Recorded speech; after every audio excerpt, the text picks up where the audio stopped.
यीशु ने उससे कहा, ऐ औरत, तू क्यों रोती है?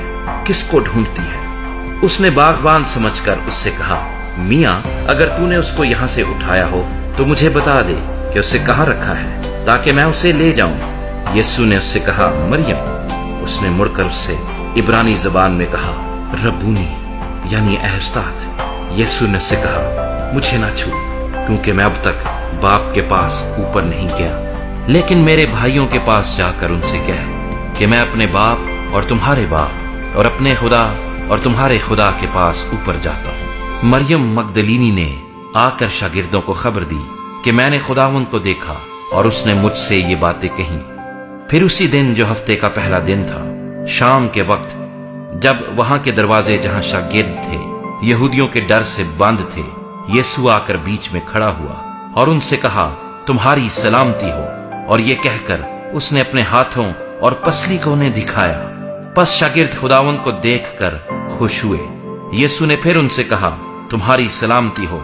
जिस तरह बाप ने मुझे भेजा है, उसी तरह मैं भी तुम्हें भेजता हूँ। और ये कहकर उन पर फूंका और उनसे कहा, रूहुल कुद्स लो।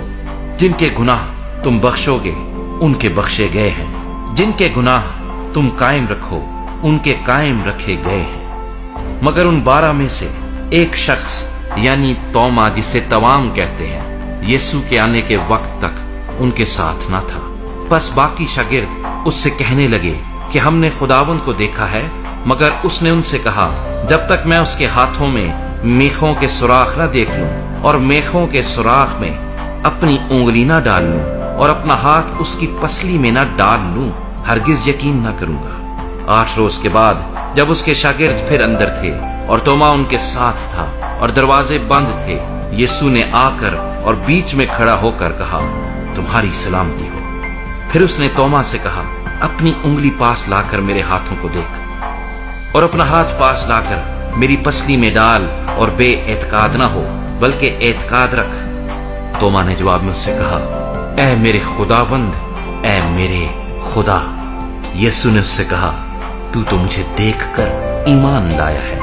मुबारक वो हैं जो बगैर देखे ईमान लाए। और यीशु ने और बहुत से मुअज्जे शागिर्दों के सामने दिखाए, जो इस किताब में लिखे नहीं गए, लेकिन ये इसलिए लिखे गए कि तुम ईमान लाओ कि यीशु ही खुदा का बेटा मसीह है, और ईमान लाकर उसके नाम से जिंदगी पाओ।